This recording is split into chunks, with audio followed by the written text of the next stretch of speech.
Hey all, Birds on the Bat here. So today for you, I've got a really exciting video. I have got a massive PSA return. So this was the second order I ever sent off. I shipped it off to PSA back in July of 2020, and it got entered in August, I think August 18, and then it finally popped last week. What is that? 9 months later, 8 months later. So finally got it back in the mail today, and boy, oh boy, did I do incredibly. I mean, I'll go into it as I'm going through the cards, showing you them in a minute. But wow, did I do well! This order might be the vintage order of a lifetime because I don't think I'm ever going to get grades like this ever again. So this was the quarterly special, 100 Years of Sports, 1869 and 1969. Most of the cards are actually from 1969, so just snuck in there. It was $8.50 a card to grade these back when that was an option. So first with the bad news. Got one vintage football card that didn't get graded. This Gene Hickerson, Hall of Famer for the Cleveland Browns. Got min size requirement. It looks really sharp though, and is actually really well centered. This is a little bit of a bummer. Not a big deal. I mean, I expected some cards to be kicked back, but this was the final card in the order of 50. It was the 50th one, and I actually measured it after getting it back. It is identical in size to the other ones that got graded, like not even a millimeter off. So this leads me to believe that honestly PSA was just kind of like, we haven't kicked the card back. It's 50 vintage cards, and I mean, we've got to kick something back at this point. So they sent this one back. I mean, at least it's not one of the bigger cards. I was expecting about a 7 on it. I think it could have actually probably pulled an 8 because of the centering. Maybe I'll send it back in another vintage order sometime in the near future. Okay, so to get into it, first, we've got some baseball. So this is a 1969 Ernie Banks in a 4.5. I had this at a 4. Just wanted to get it slabbed for the set. Pretty iconic player. It's like $35-40 in this shape. Then got the 69 Clemente. I already have this in a 5. I actually have 5 copies of this card. One of them's already graded as a 5. 2 are off at PSA. They're the worst condition ones, and this is a 4. I expected a 4 on this, and it's worth something like $70 in a 4. Same deal here, exact same card. Definitely worse centered than the last one, but still falls within the parameters of a 4. Then I've got here, third year Tom Seaver, absolutely stunning card. I already have this in a 6. I sent off 2 more, all the ones that I had. I expected them both to get 5s, and I got a 5 on one, and actually a 6 on the other. Despite the fact that it's pretty clearly off-centered, it definitely has sharper corners. I'm still pretty surprised I got a 6, though. Quite frankly, I think it's still probably more worth a 5, but whatever. Okay, then I've got the Billy Williams, and I got 2 of these as well, both of them in a 6. So this one, I predicted a 7 on the one on the left, but I understand why I got a 6. This was early off in my card collecting, so I really didn't understand exactly how centering would be treated. The one on the left is razor sharp. I mean, if you look at the corners, they are razor sharp, and not the bottom one so much, but the centering really did it in. And then this second one here, I mean, better centered, a little bit more wear on the corners, but still worthy of a 6. I'll probably end up actually keeping the one on the right, maybe selling the one on the left. They're only worth like $20-25 because of this, but to recoup some of the costs, I'd prefer the centering. Then, not really worth much, worth about $15 or so, but a 1969 Gaylord Perry. All the cards in this order are from my dad's childhood collection, so I didn't buy any of them. I just picked out some of the nicer ones to send off. I mean, this is only worth like $15. Not worth much, but I thought it looked so sharp that it was still worth getting graded. Then third year, 69 Rod Carew. This one, I mean, you can see is really off-center, just like the Billy Williams, but it is also razor sharp. I'm kind of led to believe that these may have actually been pulled from the same pack or been on the same print run, given how off-center they are. Let me see the Billy Williams. Maybe not. I mean, they're pretty similar. I mean, especially if you look at the top to bottom centering, they look pretty darn similar. I could imagine these may have been in one pack all the way back then. But nonetheless, Got a 6 on this Carew. I actually thought I was going to get a 7, but again, now knowing the centering, it's a 6 is more appropriate. It's worth about 70 bucks. And then the last 69 baseball, this Brooks Robinson. Just a really nice looking example. I thought it would get a 6. It got a 7. I actually think a 7 is more appropriate now that I have it back in hand. Just a nice example. It's worth about 40 bucks. Okay. So it's 10 1969 tops for baseball. Now we move on to the next stack. So this was the only non-1969 card in the entire order. A 1961 Topps Roger Maris from my dad's collection. This was actually given to him by a neighbor. It's in way worse shape than any card that my dad pulled from a pack. He didn't beat up his cards. So I actually expected this to get a 1 fully. If you can see up here, it's got a wrinkle, it's got another wrinkle, it's got these print lines, it's got a little piece of color missing there. It's got, surface wear, corner wear, but I think it actually still presents really well. It's pretty darn well centered, and I just wanted to get it slabbed. I mean, for the price of $8.50, I thought it was absolutely worth it. It's still a really nice looking card, and I'm more than happy. I'm just excited to have it back in my PC. Next, I've got the 69 Unitas in a 6. So this card is one I already had. It's worth about 75 bucks. I actually have 6 Unitas cards, but 4 of them are miscut, so I can't really send those off. Kind of unfortunate that I didn't get a 7 on either one of them. I understand it though. Both of them are really off-centered to the left. You can see that. I mean, they're almost at the border. Because I'd like to put it together the whole set, the whole Hall of Fame set in a 7 or higher. So, still a nice looking card. Okay, now we get to the big ones. So, I already have a Larry Csonka rookie that I graded in a 7 from this set. He's the only big Hall of Fame rookie in the set. This one got a 6.5. But this is honestly the point where I kind of feel like PSA was just throwing darts at the grades. I mean, I'll be honest, I don't really think that these grades they're right. They kind of seem high to me. I mean, don't get me wrong, I'm not complaining that I got them from the sense that, I mean, it does well for me, but they seem a little high for the amount of wear that these cards have.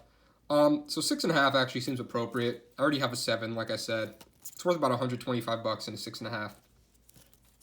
Now we get to the big ones. So I got not 1, but 2 8s. Yes, 8s on 1969 Topps Larry Csonka rookies. You can see the centering's pretty different. The one on the right is definitely closer to the bottom. The one on the left is better centered top to bottom. The one on the right has this little white edge tick. The one on the left has a little more corner wear. Both relatively clean on the back. But in an 8, this card is now going for like 540 bucks. So, I mean, this is a huge get. I'm holding over $1,000 in my hands right now. Then I got the last one, also got a 7, which is worth about 175. And I actually thought these were going to grade like 5s and 4s. I'm going to be completely honest. I think I way underrated them, but I still don't really think... I mean, the 7's probably appropriate for this. I think the 8s were both kind of high. Okay, now the other really big card in the order. The Namath also got an 8. I had this in a 6. It honestly looks really similar to the 6 that I have. Almost indistinguishably different, but it got an 8. And in an 8, this is worth roughly 500 bucks as well. I've got the Sayers. I have another one of these that's pretty beat up, and I got another one graded as a 7 already. I knew this wouldn't grade particularly well, but he's one of the bigger names in the set, so I sent it off.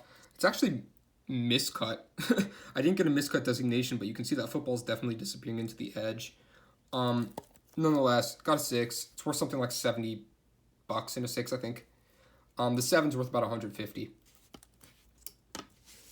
Then this one's a shocker. I got an 8 on the Bart Starr. And the reason why I'm so surprised, I mean, the centering's all right. You can see it's definitely a little wonky of a cut. This edge has some like chipping on it, and on the bottom here, it's got a little chipping. I mean, I'm really, really surprised. You can see that corner's really white. I just thought this card would probably get a 6 to 7. I'm really surprised it got an 8. I mean, don't get me wrong, it's a very good looking example, but it's definitely higher than I expected. Definitely some edge chipping up here as well. Nonetheless, it's worth about 180 bucks in an 8. Then I got the Dick Butkus in a 7. Again, generally well centered, definitely off left to right, but still very presentable. Has chipping on the bottom edge. That corner's got a little fuzz hanging off it. But again, a nice example. See, I don't really see how this gets a 7 and this gets an 8. The 8 just looks worse to me, but whatever. So 7's worth something like 80, 100 bucks. All right, moving on to stack 3. I've got Sonny Jurgensen. I've got 2 of them. One on the left is better centered. It's probably the one that I'll look to add to my PC. Both of them got near mint 7s, both very presentable copies. Like I said, I'm trying to put together the Hall of Fame set. I think there was only a dozen or so that I didn't send off in this order. I've already purchased one since that I was missing, and you know, I just think it's kind of a cool thing to put together, even though vintage football is not really what I collect. Okay, then I've got the Len Dawson in a 7. It has kind of a chunk taken out of the top there with the color. Some pretty bad edge chipping, but otherwise it's a really presentable copy. Definitely offset left to right, but still looks very very good. I think a 7's probably a touch high. I think it's probably more like a 6, and that was kind of a common theme with this order. With the baseball, I was actually on average almost exactly right with my predictions. And if I ever was off, it was by one grade. But in the football cards, I was harsher than PSA on almost every single one, usually by 1 grade, but sometimes as much as 2. So either I got a really lenient grader, or I really need to get a better sense of how these would grade, because yeah, I was definitely harsher on my pre-grades than PSA was in the grades I got back. Then I've got the Blanda in an 8, and this is another one of those that really surprised me. I mean, it's very, well centered for this card. The thing is, it has so much chipping on this top edge. To me, that just means it should be a 6 probably, maybe even maybe a 7 on a good day, but it got the 8. So I mean, I guess that's I guess that's what it is, right? Whoops. Let me redo my stack here. Okay. Then I've got here 2 Bob Greasy's. I have a third of these that has some edge issue. This is Greasy's second-year card, Hall of Fame quarterback. So I got 2 7s. The one on the right's probably better center, top to bottom, so it's the one I'll probably put in my PC. The one on the left has some centering issues. But nonetheless, nice examples. Both got 7s, both worth about 60 bucks. Then here I've got the number 1 card in the set, the Leroy Kelly. It's actually a very presentable card. Really sharp corners, great color. The one issue that, it got a 5, which is one of the lowest grades I got. And that's because, as you can see, I mean, it's damn near miscut down there. The C and the L are almost drifting off the edge. So a 5 is appropriate. I had this down as, I think, a 6, but I think a 5 is probably the right grade. Then Fred Biletnikoff. This one I'm really excited about because he went to Florida State just like I did. He was the first big-name football player to go to FSU. And you can see this is actually kind of an interesting card because if you look how much of a gap there is between the top of the card and the border there. And you can see that for some of these other ones, I mean, it goes right up to the border. I mean, look at the Leroy Kelly. It's much closer. These cards are really differently sized. So I don't exactly know how they judge that and how this didn't get a min size if you're going to give a min size to one. But nonetheless, it got graded and it got a 7. Then I got the Piccolo rookie, not a Hall of Famer. I already have one of these in a 4. This one looks a lot worse, but it doesn't have a wrinkle. The other one has. This one got a 5. Really off-centered left to right. I just kind of got it graded because maybe I'll look to move it. It's one of the bigger cards in the set. It's the only mainstream card that Piccolo ever got. Yeah, I mean, it's probably worth about 50 bucks in this grade. Another non-Hall of Famer here, Dick Anderson in a 6. He won a Defensive Player of the Year award. This is just one of those like semi-star cards that I thought looked really sharp, so I sent it in. And honestly, this is a good example of I don't understand what the graders are looking at or what they're looking for, because to me, this card just looks like it should be better than a 6. I mean, look at the edges on the back and the corners. It just looks sharper than a lot of these cards that graded higher than it. So again, I don't really know what they're looking at, but whatever. All right, stack 4. The last of the non-Hall of Famers, a Dan Abramowitz in a 7. I actually had this card at an 8.5. It was the highest card that I marked in the order in terms of my pre-grade. I mean, it is unbelievably sharp. The centering is excellent. Everything about it is absolutely stunning. Again, I don't know what they're really looking for, because to me, this card is in better shape than a lot of the cards that did better than it. So, whatever, just another semi-star. Back to the Hall of Famers here. Got a Doug Atkins in an 8.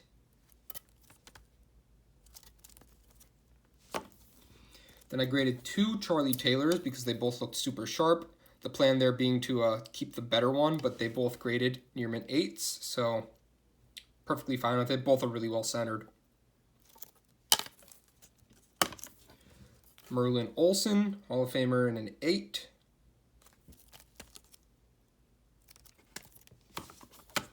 Bob Lilly in an 8.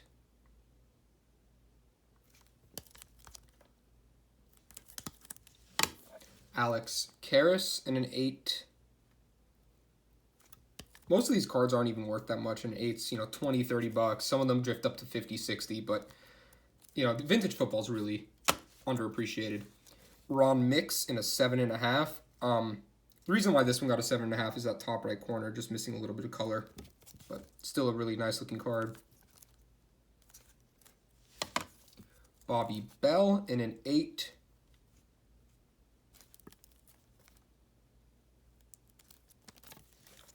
And then the lowest grade of the football cards is Shane Buck Buchanan in a 4. I mean, this is probably, I couldn't even sell this, I bet, if I tried. I mean, it's an absolutely fantastic looking copy. But this is the only one where I missed a wrinkle when I sent it off. It's the only one where I made a mistake like that. So you can see down here at the E, there's a little hairline wrinkle starting there. Yeah, so, I mean, it happens. Okay. And now to the last stack. More Hall of Famers. John Mackey in an 8, Hall of Fame tight end. Namesake of the College Tight End of the Year award. Mel Renfro in an 8. As you can see, these results are pretty ridiculous. I mean, I think the breakdown, the final breakdown was 16 8s, I believe. Don Maynard in a 7. This was the only one of this card that I actually owned, so pretty happy that it still graded well. Dave Deacon Jones in an 8.